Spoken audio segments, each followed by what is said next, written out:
hacer una construcción diferente, una construcción distinta, con mejores resultados, con mejores prácticas y la forma de lograr un mejor, una mayor satisfacción en toda la industria. Bien, José, quedamos, quedo a tu disposición para comenzar la sesión. Me comentas si ya estamos listos para comenzar. Sí, sí, ya, por favor, todo tuyo la sala.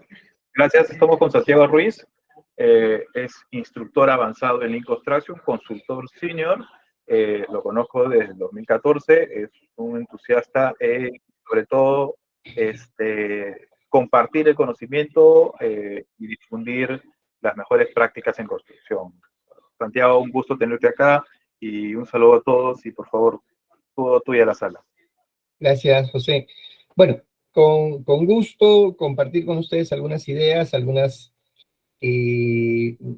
prácticas que hemos podido identificar y que pueden ayudar muchísimo acerca del sistema del último planificador.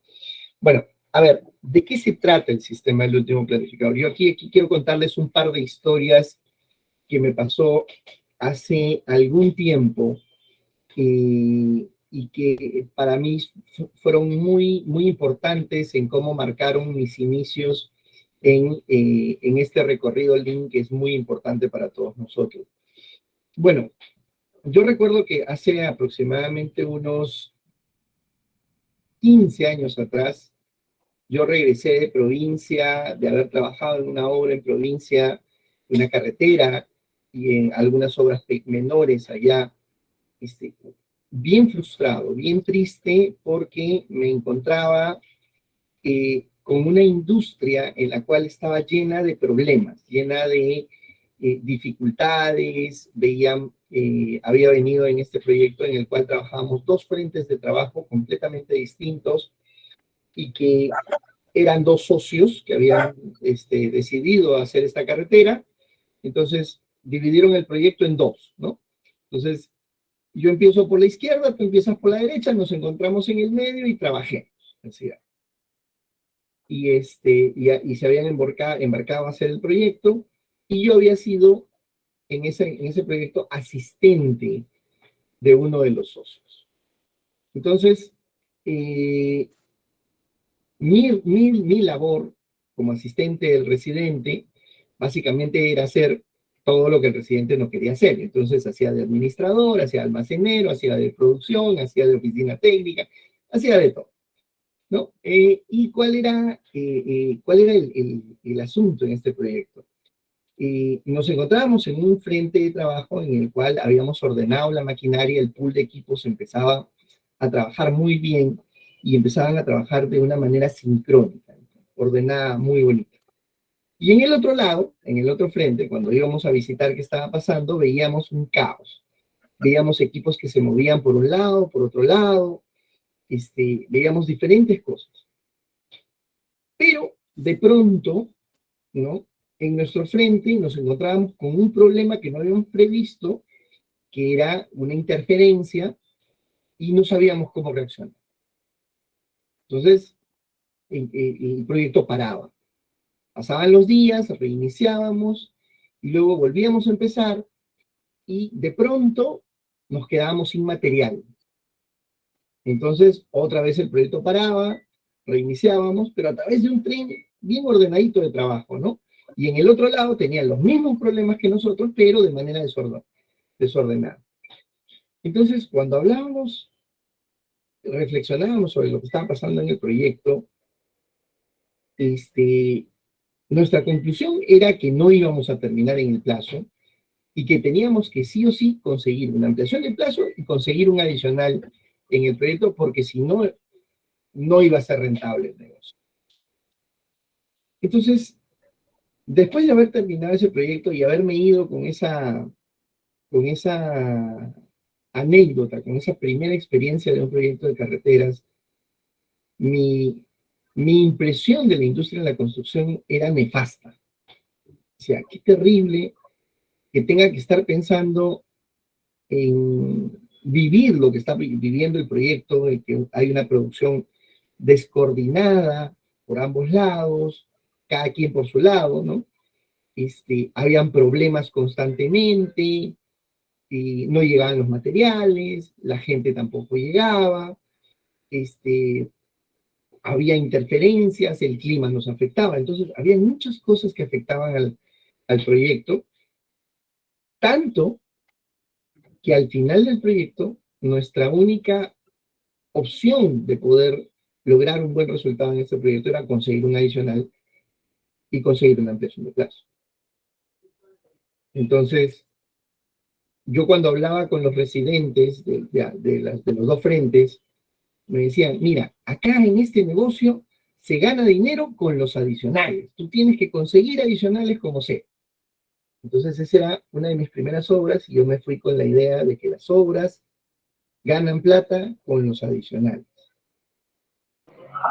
Yo me fui un poco frustrado del tema, ¿no? Porque decía, bueno, ¿será verdad eso? ¿Será la forma en la cual se hace el negocio de la construcción? Esa fue mi primera impresión.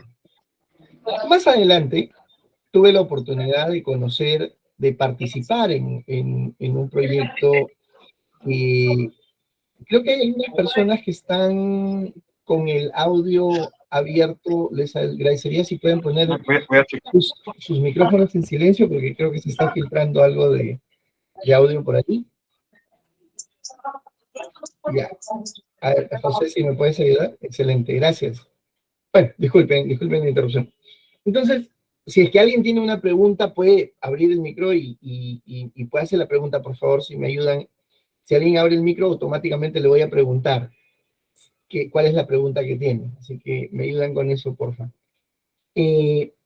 Entonces, les contaba acerca de que mi primera impresión era de que los proyectos tenían que ganar plata con adicionales y ampliaciones de plazo. Esa era la forma en la que se tenía que hacer la construcción. Más adelante, me entré a trabajar en otra empresa donde la filosofía de esa empresa era entregar en el plazo, o antes del plazo o en el plazo correcto.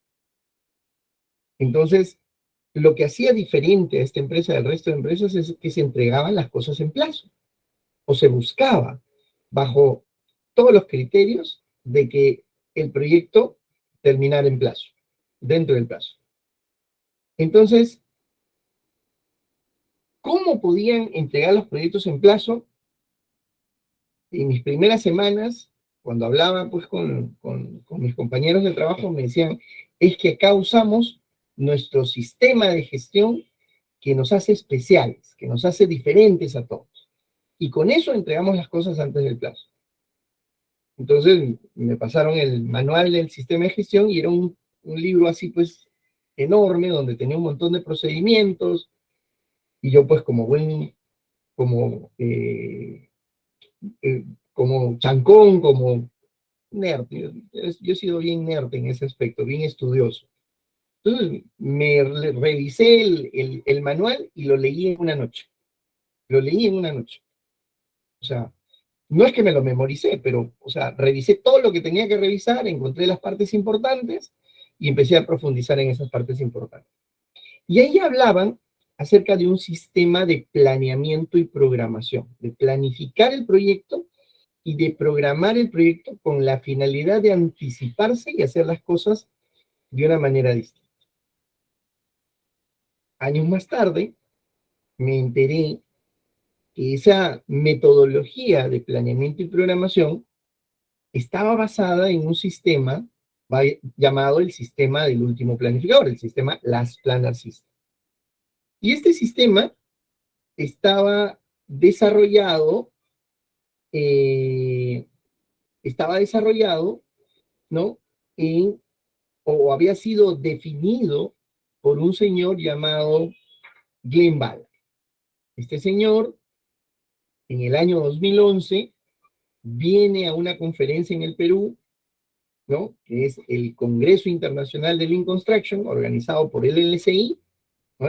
El primer evento organizado por el Lean Construction Institute de Perú, trae a Glenn Ballard, una de las personas que había estado... José, me quitaste la pantalla, disculpa. Estoy presentando, ¿sí? No hay problema. Sí, disculpa. Se me cruzó. Dale. Ok. Entonces, Glenn Ballard llega al Perú y empieza a contar acerca de cómo eran cómo él había, en su experiencia, había desarrollado este sistema del último planificador. Y él hablaba de las conversaciones importantes del sistema del último planificador. Y yo cuando escuchaba la presentación de Glenn, y luego comparaba con las notas que yo tenía de mi librito de planeamiento y programación, no coincidían. Porque en el librito de planeamiento y programación en el cual me habían enseñado, con el que había aprendido en esta empresa, decía, tú tienes que hacer un look ahead, hacer un análisis de restricciones, hacer un PPC, ¿no? Y volver a hacer tu plan semanal y tus PPC. Y con eso retroalimentas tu planeamiento y trabajas de esa manera. Y luego cuando lo escuchaba Glenn hablaba de que tenemos que tener conversaciones importantes con los involucrados del proyecto.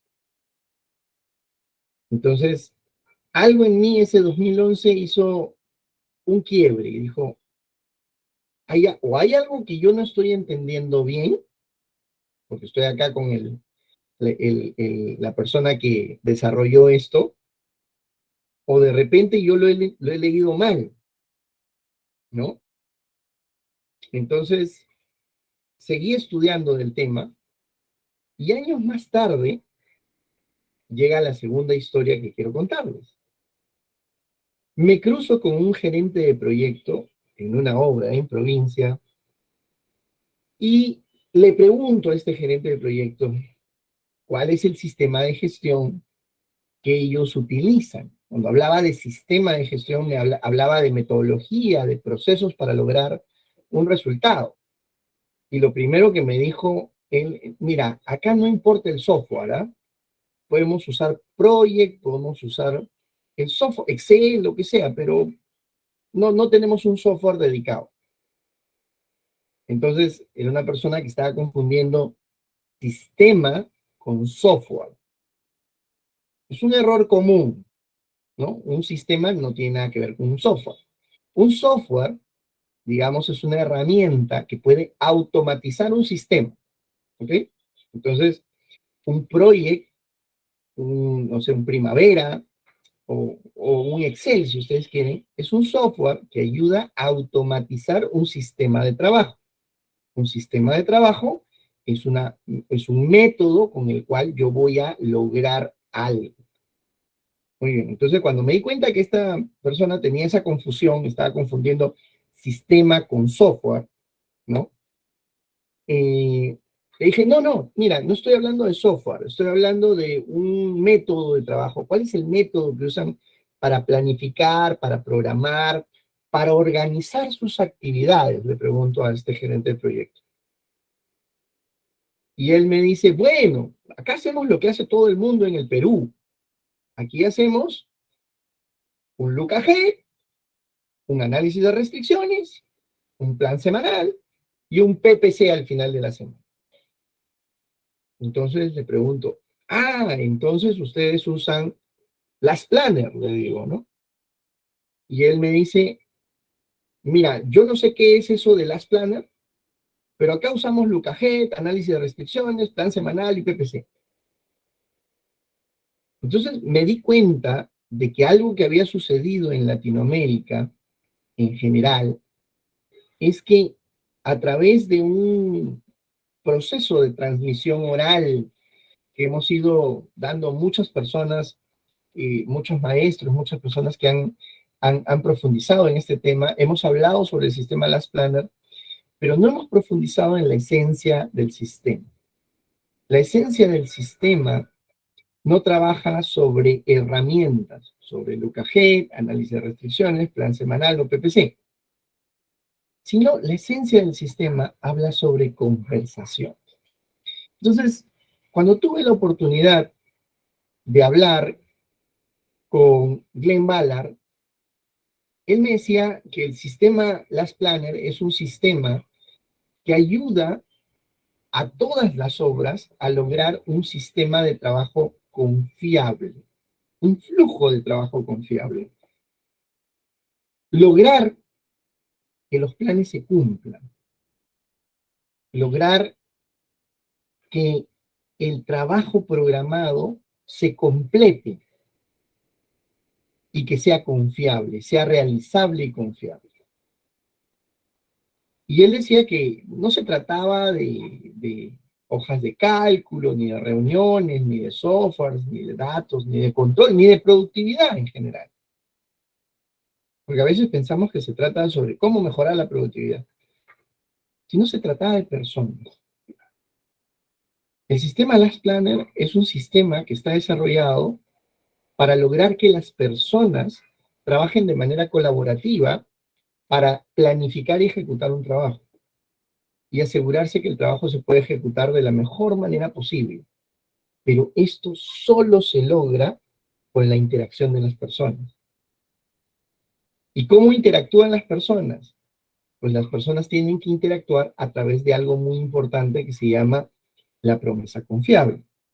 Y la promesa confiable es la forma en cómo nosotros nos relacionamos con cada una de nuestros proveedores, de nuestros equipos de soporte o con nuestros contratistas o nuestros capataces.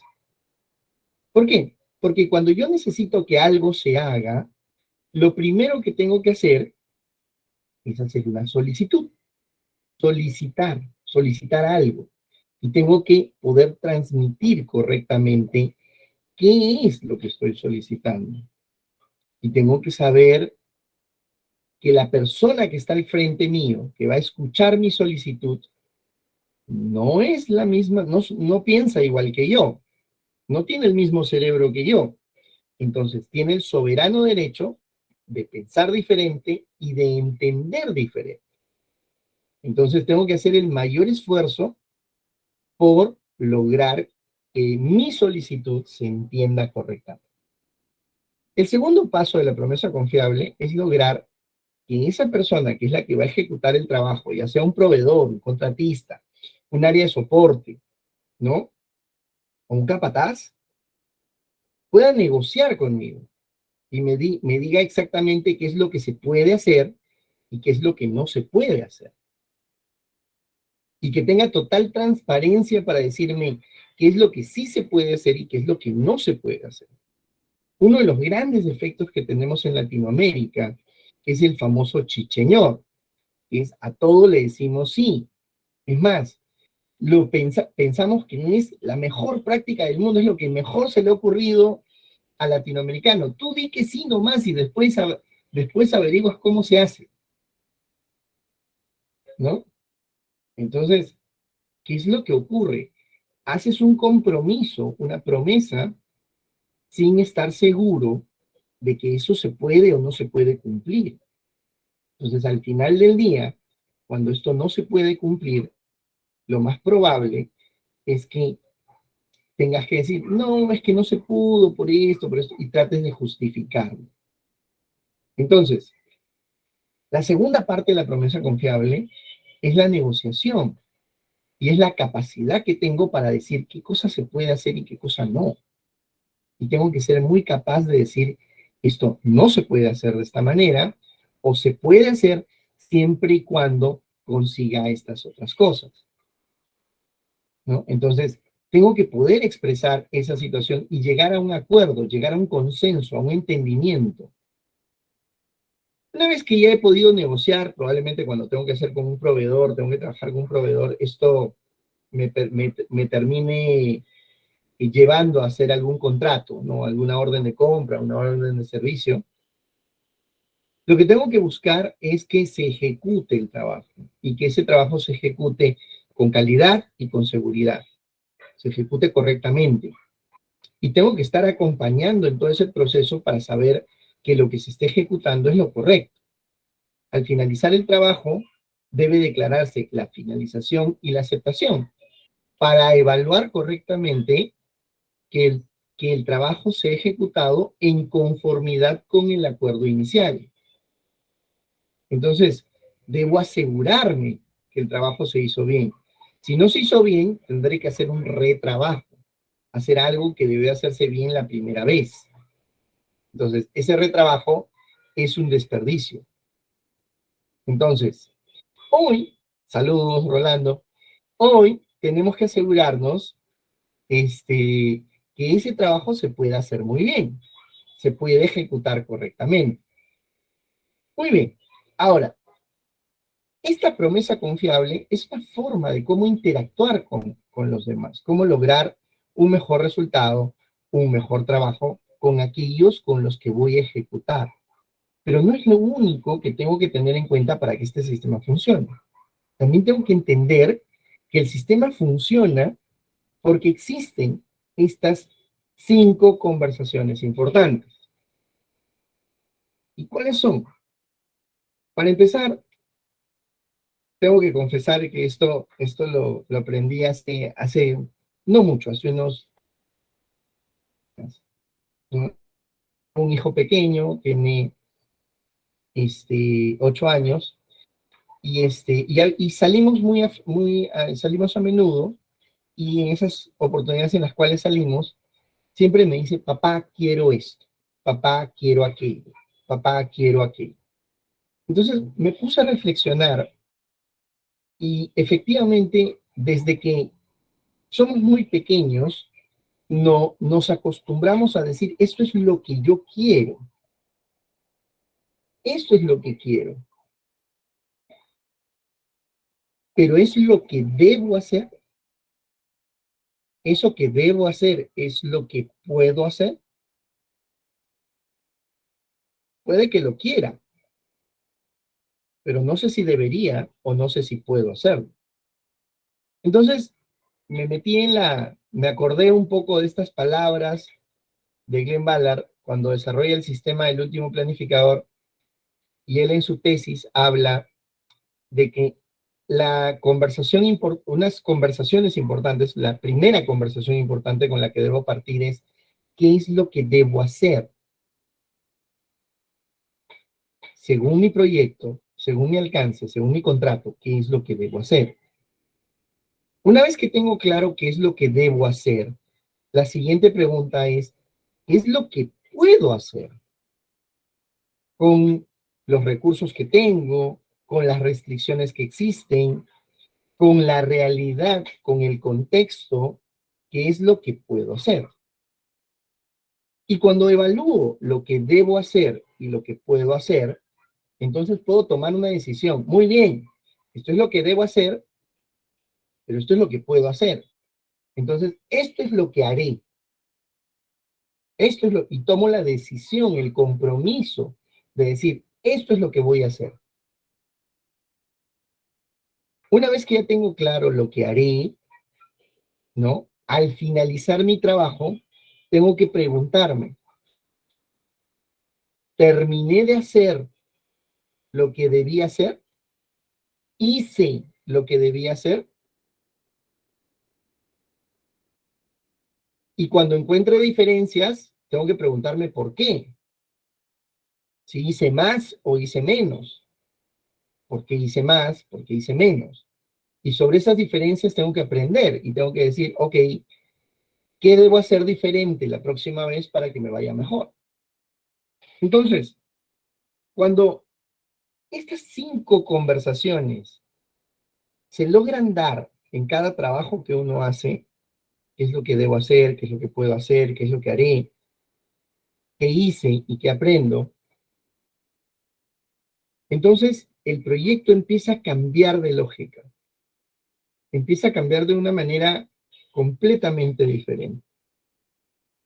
Y ahora, estas 5 conversaciones aplicadas al proyecto cambian la forma en cómo interactúan. ¿Por qué? Porque en la mayoría de los casos, cuando yo voy a trabajar un proyecto, digo, muy bien, tengo un alcance que tengo que realizar, vamos a hacer un plan. Entonces, ese plan, ¿qué cosa es? Es un cronograma, es un Gantt, que ha sido plasmado con supuestos, con información que no sabemos si es cierta o si no, ¿no? Si no es simplemente información que haya salido de algún lado. Y luego esperamos que ese cronograma se cumpla. ¿Qué hago para asegurar ese cronograma? ¿Cómo me anticipo? ¿Cómo coordino? ¿Cómo me aseguro que los recursos sean los correctos? ¿Cómo logro que se ejecute como lo he planificado? Pues la verdad es que si sigo haciendo lo mismo, el resultado va a ser siempre el mismo. Voy a tener problemas de gente, de materiales, de equipos, del clima, y al final voy a estar buscando la manera de cómo pedir un adicional y una ampliación de plan. Lo mismo que me pasó en mi primer proyecto de construcción. Entonces, ¿cómo funciona el sistema? El sistema, como decía hace un rato, depende de estas 5 conversaciones. Lo primero es entender qué debemos hacer. Y para entender qué debemos hacer, tengo que conocer el proyecto, el alcance del proyecto. Esta es una pregunta que yo hago a todas las personas con las cuales alguna vez quisiera trabajar. Y les pregunto a ellos, oye, cuéntame un poco acerca de tu último proyecto. ¿De qué se trata?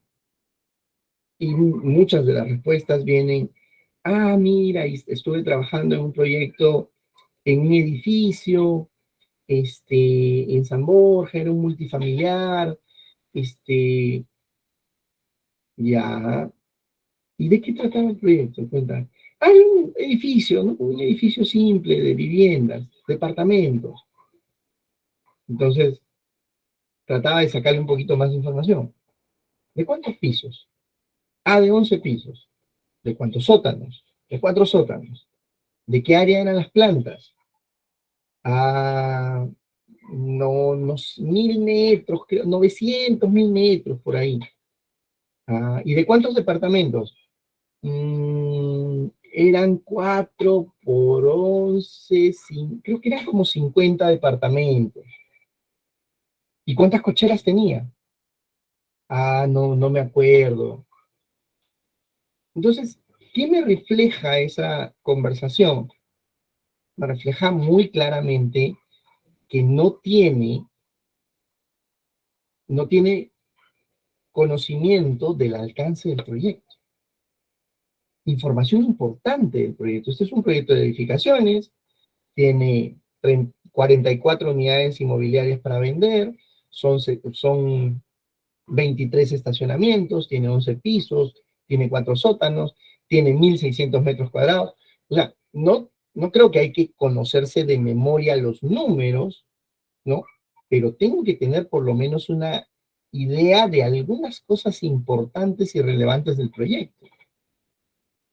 Otra de las preguntas que le hacía fácilmente es, oye, ¿y qué sistemas electromecánicos estaban dentro del alcance del proyecto? Lo típico, agua, electricidad, agua contra incendios. Detección, no, sí, detección también. CCTV, creo que era parte eléctrica, decía. Entonces, ok, hay algunos elementos importantes no estaban claros. ¿Y tenía sensores? Sí, 2. 2 ascensores, ok. ¿Y la bomba de agua contra incendios de qué tipo era? ¿Era electrobomba o motobomba?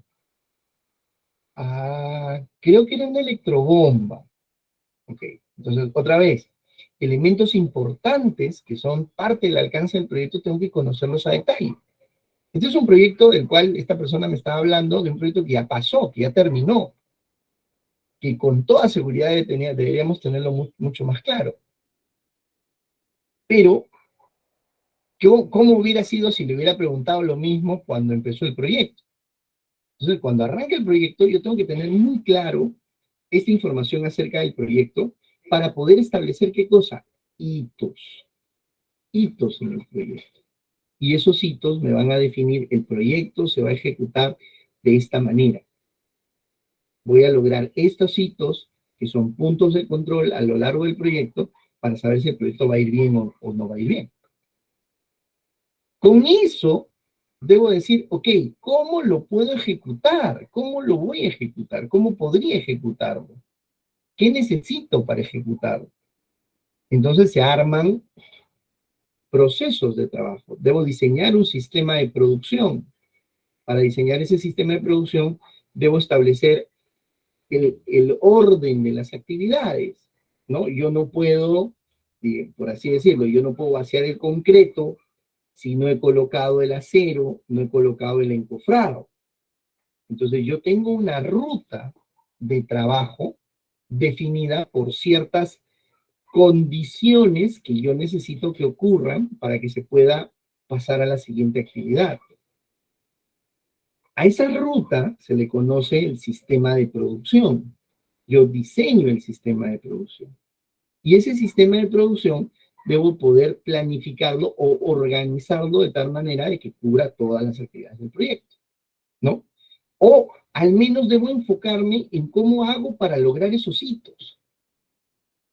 Ahora, cuando ya tengo definido mi sistema de producción, ese sistema de producción es de largo plazo. ¿Cuál es la única garantía que puedo tener? Que eso no se va a cumplir. ¿Por qué? Porque mientras más lejano sea el plan, más equivocado va a estar. Mientras más detallado sea el plan, más equivocado va a estar. Entonces, necesito poder concentrarme no en todo el horizonte del proyecto, sino en aquellos horizontes que son controlables, donde sí puedo predecir que las cosas vayan a ocurrir y que sí vayan a cumplirse como se ha planteado.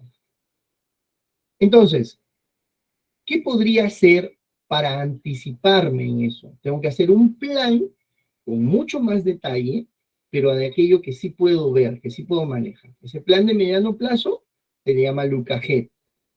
Look Ahead, mira al frente, mira adelante, mira hasta donde puedas anticipar, ¿no? Mira hasta donde puedas poder reaccionar. Entonces, eso me permite anticipar necesidades, es decir, oye, para las actividades que se vienen en las próximas N semanas, yo voy a necesitar estos recursos. Como ya tengo definido qué recursos voy a necesitar, volteo para asegurarme que los responsables de abastecer esos recursos se comprometan a través de una promesa confiable de entregar esos recursos como se necesitan. Entonces busco promesas confiables.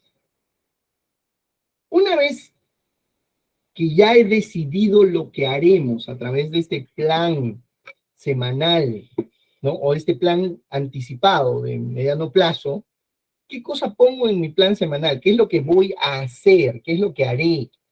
En mi plan semanal voy a poner solo aquellas actividades que tengan restricciones levantadas. Hace unos días iba en un proyecto y le preguntaba, oye, ¿estaba programado hoy día hacer el vaciado? Sí, mira, lo que pasa, tuvimos que reprogramarlo. ¿Por qué? No, es que no llegó el acero. ¿Cómo que no llegó el acero? ¿Por qué programaste el vaciado si sabías que la actividad predecesora, que era el acero, no estaba liberada? No, es que se supone que iba a llegar. ¿Se supone? No había un compromiso del proveedor, no estaba verificado que iba a llegar el material. No, no, no, nunca lo verificamos, entonces por eso no se pudo cumplir.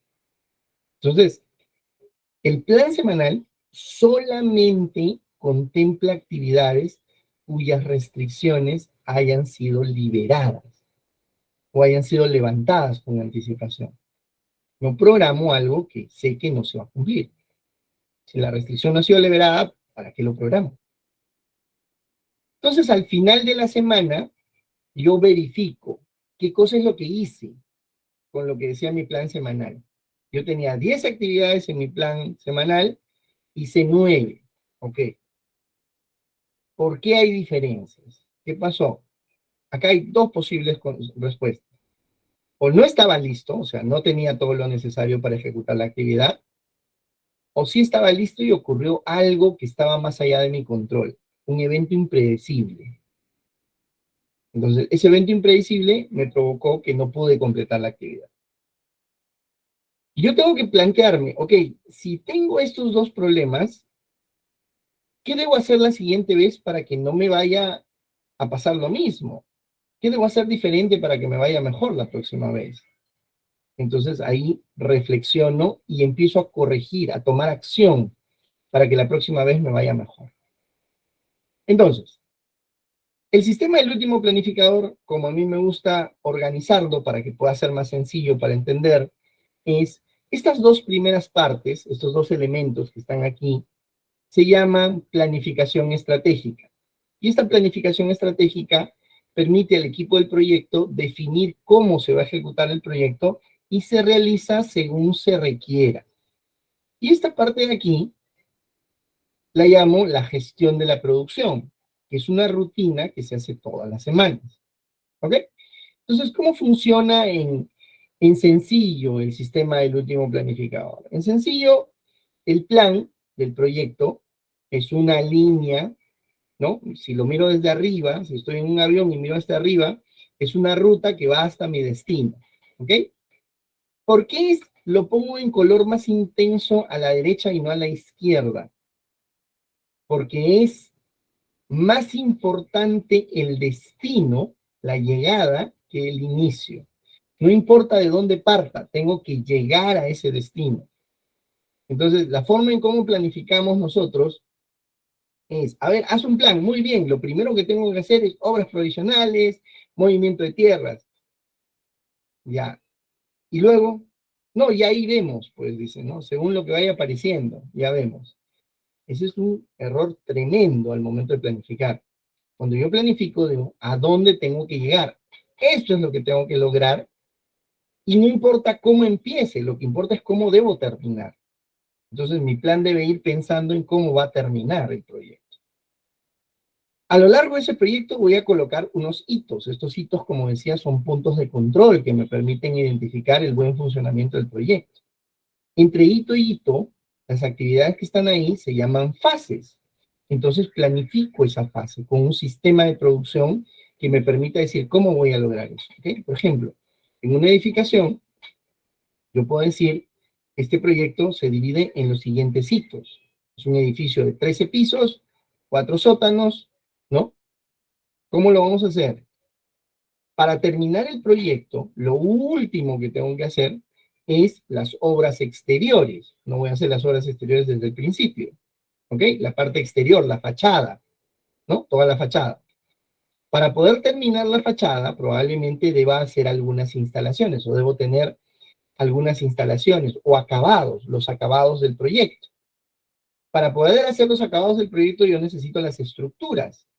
Para hacer las estructuras, yo necesito todo el trabajo de movimiento de tierras, estabilización para los sótanos. Entonces, el proyecto se divide en 4 grandes fases. La fase de movimiento de tierras, estabilización, la fase de estructuras, la fase de acabados, que puede dividirse en 2, acabados húmedos y acabados secos, y la parte de todo lo que tiene que ver con obras exteriores y fachada. Entonces ya tengo 5 grandes hitos que tengo que cumplir. En tal fecha debo acabar con las obras exteriores. En tal fecha se deben acabar los acabados. En tal fecha debo terminar la estructura. Y en tal fecha debo acabar con el movimiento de tierra y estabilización. Ya tengo mis puntos de control en el proyecto. Ahora, para poder lograr terminar con el hito de movimiento de tierras y estabilización, ¿cómo lo voy a hacer? Hago un plan que me permita lograr ese hito. Entonces ya tengo claro cómo voy a lograr ese hito. Ahora, una vez que tengo ese plan, yo tengo que armar algo que se llama el plan de mediano plazo, algo que pueda controlar, algo que esté en mi horizonte de lo que yo pueda controlar. Y ese plan de mediano plazo me va a permitir establecer el plan de corto plazo, que es el plan semanal, ¿no? El plan de mediano plazo me sirve para anticipar, para lograr encontrar qué cosa necesito para que ese plan se pueda ejecutar. Y tengo que comprometer a los responsables para que levanten las restricciones. El plan semanal es aquello que ya tiene sus restricciones levantadas. Y luego tenemos finalmente las actividades completadas. Entonces, ¿cómo funciona el sistema? Bien fácil. El sistema pasa a lo siguiente.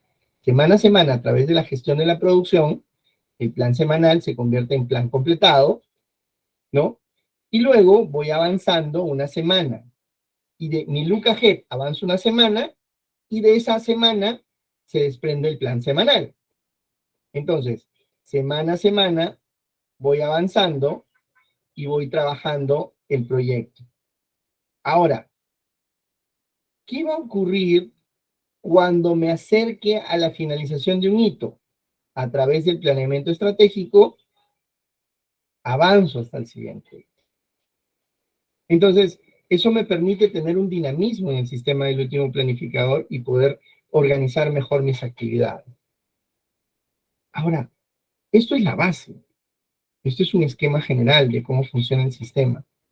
¿Cómo podemos hacer que esto llegue de una manera más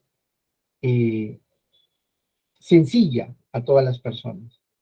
Bueno, como decía José hace un rato, vamos a dar un taller dentro de unas semanas acerca de cómo funciona el sistema del último planificador y vamos a hacer una simulación. Vamos a simular cómo un proyecto tradicionalmente funciona y cómo a través del uso de este sistema del último planificador se puede lograr el mejor resultado posible. Veo por ahí que todavía tienes abierto el link, José, como para que puedan inscribirse, para que puedan participar en este sorteo de medias becas y becas completas para este curso que vamos a hacer próximamente. Pero, como decía, lo importante en esta situación no es qué herramientas uso, no es el UCAGED, no es el PPC, no es el análisis de restricciones, no es el plan semanal. Es cómo interactuamos con las personas y cómo logramos promesas confiables con ellos. Y cómo logro no hablar de ingeniero para ingeniero, sino cómo hablo de ingeniero para mis obreros, para mis capataces y proveedores y contratistas, que son los técnicos, aquellos que están en primera línea, que son los que van a ejecutar el trabajo. ¿Cómo me aseguro que ellos tengan la capacidad y tengan la responsabilidad de hacer el trabajo bien hecho? ¿Cómo logro que ellos hagan correctamente este trabajo? ¿Ok? Por ahí me parece que hay algunas preguntas que he visto por el chat que me han pasado, voy a tratar de buscarlas. Acá está, muy bien. Marco dice, en obras del sector público existe una interacción adecuada entre el cliente y el ejecutor sobre el sistema de gestión que desarrolla el contratista. Ok, es una buena pregunta. ¿Qué papel desarrolla el supervisor de obra referido a este sistema de gestión como las... A ver, vamos por partes. En el sistema de obra pública, la ley de contrataciones con el Estado, todos los términos de referencia o todos los manuales con el cual voy a trabajar obra pública eh, están orientados o desarrollados para que el proyecto se ejecute. O sea, véanlo por donde lo vean, estudien por donde estudien. Estas leyes, normas, recomendaciones, buenas prácticas, lo que ustedes quieran, todos están orientados a que se ejecute la obra. Ahora, ¿qué es lo que ocurre en el camino? Lo que ocurre en el camino es que hay personas con las cuales tenemos que interactuar para que esto funcione. Entonces, yo no puedo hacer una ley y obligarte por ley a que tú te lleves bien o coordines con alguien. Lo que va a pasar es que si tú no logras un consenso, si tú no logras un entendimiento común con la otra persona, probablemente la coordinación se va a frustrar, se va a truncar y va a haber un problema. Pero la ley ni la norma te dicen que no lo hagas. O sea, la ley está hecha para que se promueva esa coordinación y esa colaboración. Pero ¿qué ocurre con el funcionario público? El problema del funcionario público es que a diferencia del funcionario privado, esto me lo contó un gerente público hace algún tiempo, y me dijo, mira, a ver, si tú trabajas en el sector privado, si tú eres un funcionario, eres un ejecutivo en una empresa, eres un profesional en una empresa, si tú te equivocas y cometes un error, lo que va a pasar en el peor de los escenarios es que te van a despedir. Y probablemente le van a decir a otras empresas que no te contraten. Pero la industria es grande, así que podrías mudarte de ciudad y trabajas en otro sitio y no pasa nada. Y sigues adelante con tu vida. Para un funcionario público, si tú cometes un error, ¿no? Existe un órgano que se llama Contraloría. Entonces, si tú cometes un error, lo que va a hacer la Contraloría en ese momento es, te va a arrestar, no, te va a denunciar, te van a arrestar, van a confiscar tus bienes y probablemente te vas a ir preso, te vas a meter en un pleito, en un juicio por muchos años, en los cuales puedes salir libre, pero con tu vida totalmente destruida. Entonces, el funcionario público tiene mucho miedo de tomar decisiones. Tiene mucho miedo porque existen muchos órganos de control. Hay mucho control. Hay tanto control que ocurre lo que se llama el exceso de análisis cae en parálisis. Entonces, el exceso control lo que hace es que las decisiones sean más lentas. Ahora, ¿se puede trabajar en obra pública con el sistema del último planificador? Claro que sí, claro que sí, claro que se puede trabajar, porque ayuda a transparentar esa coordinación, ayuda a agilizar esa coordinación, a hacerla más fluida. Pero recuerden, siempre va a existir este temor de la Contraloría detrás. Entonces tengo que buscar la forma en la cual ayude a que las decisiones se tomen de manera más ágil y funcione en la obra pública. Ahora, ¿cuál es el rol del supervisor? El supervisor, su rol es básicamente velar por los intereses del cliente, asegurar que la obra se ejecute, ¿no? Logrando los objetivos del cliente. A veces el supervisor piensa que su rol, o a veces algunos supervisores piensan que su rol es observar o ¿cómo se llama? Poner observaciones, ¿no? En realidad su rol es asegurarse que el proyecto cumpla con los objetivos del cliente. Entonces, el rol del supervisor es facilitar, es lograr que los objetivos del cliente se cumplan. O sea, yo no concibo que un supervisor te diga, mira, no, sabes que la obra tiene que parar, ¿no? Y no importa cuánto pare, pues, ¿no? Con tal de que las cosas se hagan como yo digo que se tienen que hacer. Está atentando en contra de los intereses del cliente, ¿no? Porque el cliente lo que necesita es su obra en funcionamiento. Más bien lo que tiene que buscar es una forma en lograr que el contratista, el diseñador y él se pongan de acuerdo para lograr que la obra se ejecute, ¿no? De tal manera que consiga los objetivos del cliente. Pero esa es una charla para otro momento. Vamos a hablar de supervisores en otra oportunidad. Espero, Marco, si esto ha podido resolver tu duda, pero nuevamente el supervisor tiene que participar en estas sesiones para entender cuáles son las restricciones y desde su rol, cómo puede facilitar que las restricciones se levanten, cómo puede asegurarse que las restricciones se levanten con anticipación y cuando se hayan ejecutado, verificar que se hayan ejecutado en conforme a lo que se necesita que se ejecute, ¿no? Anthony nos pregunta, buenas noches, comentaste que pedir ampliaciones adicionales, los contratistas reciben mayor ganancia. De acuerdo a tu experiencia actual, ¿qué opinas? Miren, yo opino lo siguiente. Dos preguntas. Vivimos en un mundo perverso, muy perverso, donde la forma en cómo se contrata la construcción se busca el más barato, ¿no? Buscan el más barato. No buscan al más eficiente ni al de mejor calidad, no se busca al del mayor valor. Y esto me parece, es una de las cosas que es una práctica muy latina, ¿no? Acá en el Perú nosotros tenemos el Emporio Comercial de Gamarra, ¿no? Que a nivel mundial es un ejemplo a nivel mundial de la calidad de los productos que puedes encontrar ahí, porque encuentras algodón de muy buena calidad, con productos muy bien hechos.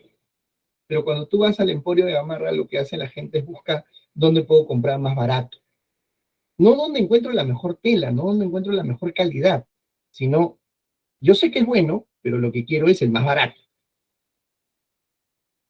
¿Ya? Entonces, eso se nos ha metido en la cabeza, ¿no?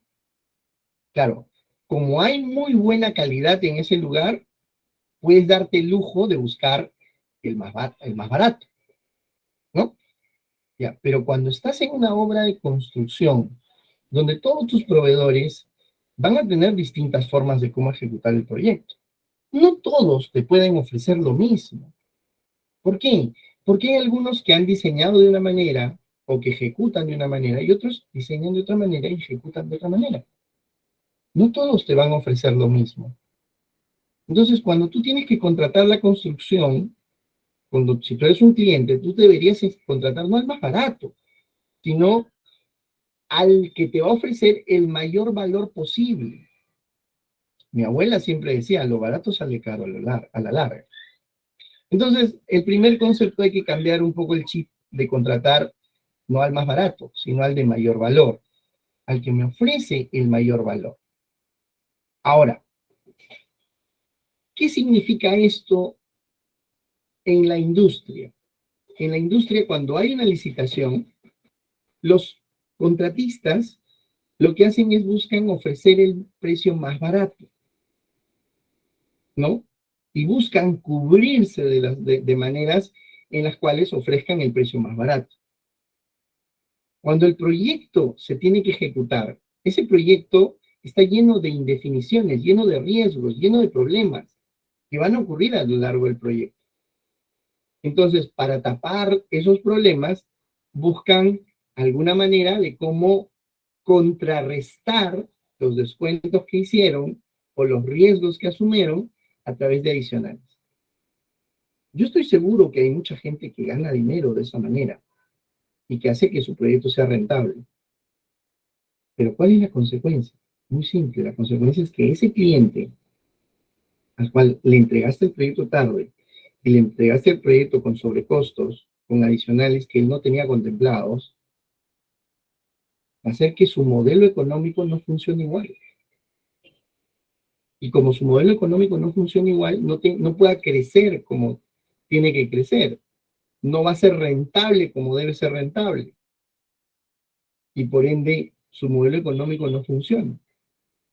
La próxima vez que tenga que hacer alguna construcción, ¿a quién va a llamar? Busco a otro, porque con ese no, ese me cobró un montón de adicionales.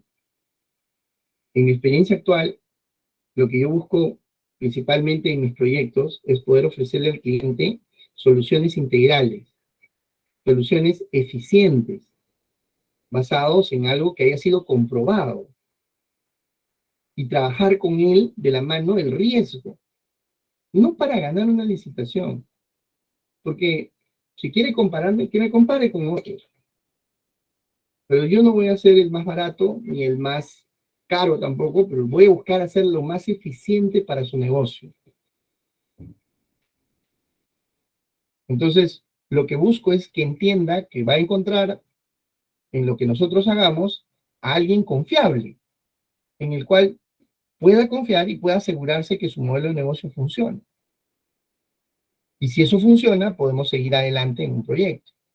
Entonces, esa es una diferencia que buscamos con los clientes, que el cliente entienda que no se trata de conseguir el más barato, sino se trata de conseguir la oferta que más valor le vaya a dar y que sea el más confiable. Porque si no, va a perder, ¿no? Y si pierde el cliente, todos perdemos. O sea, ¿qué industria crece donde el cliente esté insatisfecho? Ninguna. Así que la industria de la construcción necesita clientes satisfechos con proyectos rentables para que todos puedan avanzar correctamente. Muy bien, a ver, hay otra pregunta acá, dice Alexander Rosas. ¿Se puede decir que aplicando el LPS mediante el PDCA? Sí, el PDCA es un método de mejora continua, ¿no? Planificar, ejecutar, verificar y tomar acción. Es el ciclo de mejora continua y el Last Planner System se basa en este ciclo de mejora continua. Acuérdense que el ciclo de mejora continua lo desarrolla Deming en los años 70, y Last Planner System coge ese mismo proceso en los años 90 para poder aplicarlo a la industria de la construcción. El PDCA es un sistema general para mejorar cualquier cosa. El Last Planner System usa esos mismos principios, pero orientados específicamente a proyectos de construcción. Básicamente por ahí va. ¿Y cómo aborda el Last Planner el tema del sindicato en la construcción? Muy bien. A ver, el sindicato es un problema con el que todos vivimos y todos trabajamos. ¿Por qué existe el sindicato? ¿Por qué funciona el sindicato? El sindicato existe por dos razones. Una, porque quiere proteger a la gente local y quiere buscar mejoras en las condiciones de vida de la gente que está alrededor de la influencia de un proyecto. Entonces, lo primero que tú tienes que ponerte a pensar es, oye, ¿qué debo hacer? Este proyecto tiene que ejecutarse, pero ¿cómo lo voy a ejecutar? Lo voy a ejecutar, yo puedo traer todo prefabricado de otra parte del mundo, todo con mano de obra profesional de otra parte del mundo, y lo que va a ocurrir es que donde estás ejecutando el proyecto, la gente que está alrededor del proyecto te va a decir, oye, ya, está bonito tu proyecto, pero yo también quiero ser parte del proyecto. Entonces tienes que poder pensar también en estas comunidades, en estos lugares, en los cuales dices, oye, ¿cómo haces parte de estas personas? Y claro, la mala experiencia que tenemos manejando sindicatos nos hace decir, yo no quiero trabajar con ellos.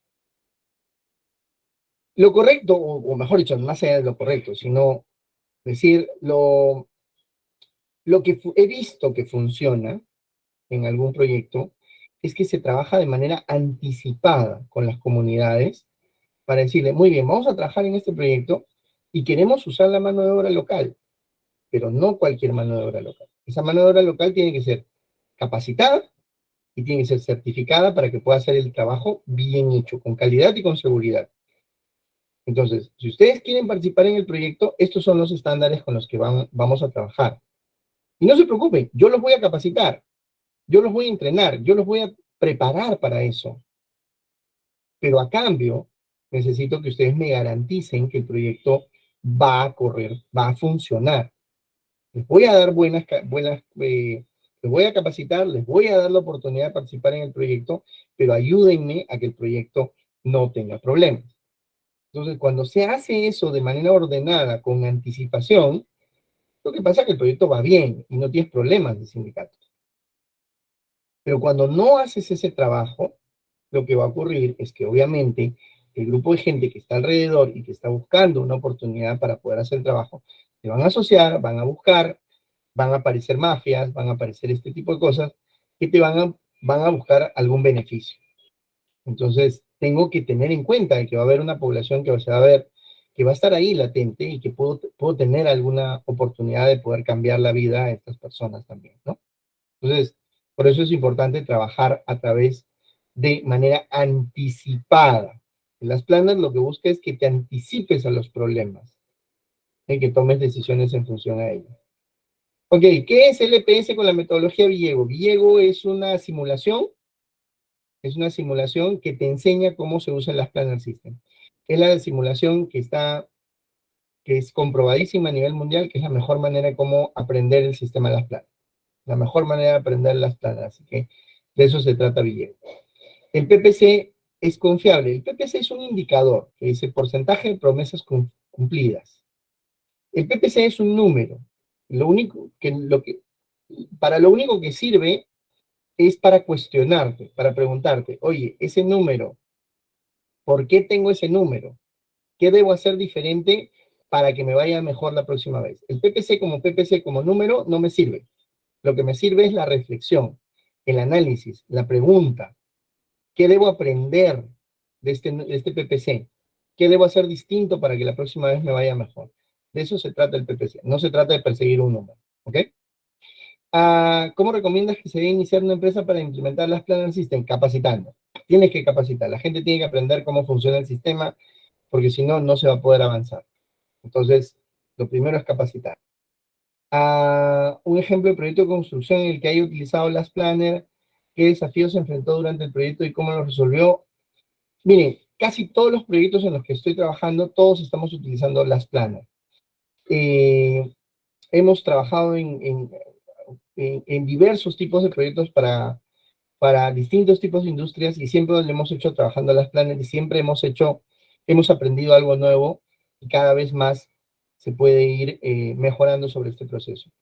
Dos cosas que he aprendido, o dos desafíos importantes, es primero cómo capacitar al personal para que aprenda estas conductas básicas que uno tiene que trabajar y bueno, para capacitar al personal no tengo que hacer una charla enorme, sino hemos hecho, por ejemplo, pequeños videos de 1 o 2 minutos y estos videos explican algunas cosas importantes que todo el personal debe conocer. Por ejemplo, la coordinación diaria, cómo funciona la coordinación diaria, o como cuando hablamos de cómo se recibe o se envía material, ¿no? Cómo verifico la recepción de materiales, o cuando hablo del orden y limpieza, qué es lo que debo hacer todos los días, cómo debe estar mi rutina diaria.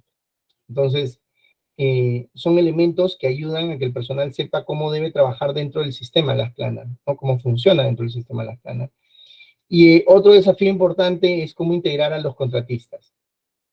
Lo que ocurre normalmente con los contratistas es que los contratistas tienen una percepción de cómo quieren ejecutar el proyecto y luego cuando entran al proyecto se dan cuenta de que hay muchas cosas en paralelo, entonces eh, eh, inmediatamente te empiezan a presentar sus disconformidades. Entonces, lo que hemos hecho tradicionalmente con los contratistas es que a las personas que van a ofertar les explicamos el plan macro del proyecto. Ellos tienen que conocer cuál es el plan macro del proyecto y cuando ya se les contrata, ellos forman parte del proceso del desarrollo del sistema de producción. O sea, diseñamos el plan con ellos. No se les impone un plan, sino se trabaja con ellos en un plan que sea confiable y que sea lograble. ¿Ok? Esos son los elementos que hemos podido trabajar hasta el momento. Ejemplos de obra.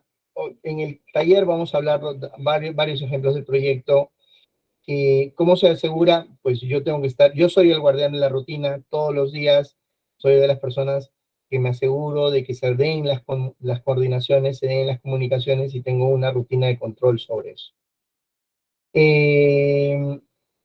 En las Planner veremos la planificación y programación. Lean hace lo mismo. A ver, Lean es una forma de pensar. Las Planner es un proceso de trabajo, es un método de trabajo. ¿Ok? Lean, las Planner está dentro del pensamiento Lean. ¿Ok? Pensamiento Lean es un conjunto más grande de cosas y las Planner es un subconjunto dentro de lo que se llama el pensamiento Lean. ¿Ok? Eh, eh, por eso, cuando hablamos de Lean, Lean estamos hablando de un pensamiento más grande que engloba muchas otras cosas. ¿Ok? Y las Planner, cuando hablamos de las Planner, es un sistema para asegurar que el plan se cumpla. ¿Ok? Entonces es una cosa un poquito más acotada. Las Planner aplicado a subcontratistas. ¿Cómo se aplica a los subcontratistas? Pues tienes que hacerlos partícipes, como te digo, tienes que capacitarlos y tienes que hacerlos partícipes del plan y ellos tienen que tomar responsabilidad en la rutina de planeamiento y de programación. ¿Ok? ¿Cuánto tiempo después de las capacitaciones se puede decir que una persona, a ver, la capacitación es el primer paso, no hay un tiempo determinado, no, lo que tiene que haber es una rutina de trabajo. El primer paso es la capacitación, el segundo paso es lograr implementar la rutina. Y aquí ocurre es qué tan disciplinado eres con esa rutina. Mientras más disciplinado seas, más rápido te vas a adecuar al sistema. Mientras menos disciplinado seas, lo que va a ocurrir es, lo más probable es que no vayas a aplicar el sistema correctamente. Entonces, tiene que haber una rutina y una disciplina para poder aplicar esto constantemente. ¿Ok? Muy bien, no veo acá, veo algunas otras preguntas más. El curso va a compartir documentos, plantillas, materiales que se puedan utilizar en los proyectos. Así es. ¿El plan maestro necesariamente se tiene que realizar el plan diario? No. El plan maestro es el plan macro del proyecto. Tiene que mirar todo el proyecto. El plan diario es lo que se va a hacer en el día. El plan macro tiene que estar a cargo del horizonte completo. El plan diario es lo que se va a ejecutar en el día. ¿Quién es el responsable del plan diario? El capataz. Él tiene que asegurarse que lo que se ha comprometido a hacer en el día que se cumpla. ¿Quién es el responsable del plan macro? El residente del proyecto, el gerente del proyecto, el que tiene que mirar el todo. ¿Ok? Son diferentes. El plan semanal, el UCAGET, son elementos que se van desglosando del plan maestro, pero cada uno tiene un responsable y tiene un objetivo. ¿Ok? ¿Cómo podría aplicar el plan en una empresa que fabrica módulos? Exactamente igual como cualquier otro proyecto. La única diferencia... Hola Jorge, ¿cómo estás? Exactamente como cualquier otro proyecto. La única diferencia es que tú estás trabajando en una fábrica donde se fabrican los módulos, el otro lado estás trabajando en el sitio donde el cliente, en el terreno del cliente. Así que el concepto es exactamente el mismo. ¿Cómo es una organización de obra para aplicar el Ask Planner System? Pues muy simple. Para empezar, olvídense de la organización tradicional de proyectos. La organización tradicional de proyectos dice el de producción, el de oficina técnica, el de costos, el de planeamiento, el de valorizaciones. No, acá lo que tenemos que ponernos a pensar es responsables de paquetes, de partes del proyecto, ¿no? Si estamos en la fase de movimiento de tierras y estabilizaciones, probablemente hayan 3 o 4 paquetes. Movimiento de tierras, muros, pantalla, estabilización. Entonces, ¿quién es el responsable del movimiento de tierras? ¿Quién es el responsable de la estabilización? ¿Quién es el responsable de los muros pantalla? Ok, ¿cómo deben coordinar esos responsables para ejecutar el proyecto? ¿Y quién les va a resolver los requerimientos que ellos tengan? ¿Quién les va a resolver las restricciones? Entonces, es muy simple. Olvídense de la organización tradicional. La organización tradicional no te va a llevar a un buen resultado. Tiene que trabajar por responsables de paquete. ¿Quién es el responsable de paquete? Él tiene que hacerse responsable de la planificación, la ejecución, el control y la producción de ese paquete. Entonces, ese responsable tiene que ser un responsable integral, ¿no? No puede ser partido, ¿ok? Entonces, cambia un poco la lógica de trabajo. ¿Qué tal ha sido desplegar las planas virtualmente versus presencial? ¿Cuáles son las diferencias? ¿Cuáles son las ventajas frente a otros? Miren, virtual o presencial, la idea es que el mensaje llegue. Yo puedo tener un taller virtual con ustedes o un taller presencial, pero si el mensaje llega de una u otra manera, se va a lograr el objetivo, que el mensaje llegue. Yo he participado en muchísimas sesiones de trabajo en proyectos que se han hecho en otras partes del mundo. Tuve la oportunidad de participar en algunas investigaciones en proyectos que se hicieron en Oriente Medio, en Inglaterra, en Qatar, en Dubái, y participaba en las reuniones de coordinación, en la planificación de los proyectos de manera virtual, ¿no? Y se lograba esas conversaciones que se tenían que hacer. Obviamente, presencialmente es mucho más fácil lograr desarrollar empatía, lograr desarrollar colaboración, lograr desarrollar una cercanía con las personas, pero virtualmente también funciona. Entonces, lo único que tienen es que lograr que el mensaje llegue, ¿ok? Virtualmente es un poquito más difícil, pero sí se puede. ¿Qué tipo de proyectos se verán? Van a desarrollar un proyecto que es una vivienda, ¿no? Que, como decía, es una vivienda que se va a construir sistema tradicional y luego sistema Las Planner. Ahora, el ejemplo básicamente se puede replicar en cualquier otro tipo de proyecto en el que ustedes escojan, y se pueden analizar las analogías con cada tipo de proyecto. ¿Ok? Muy bien, José, no sé si hay alguna otra pregunta por el público por ahí.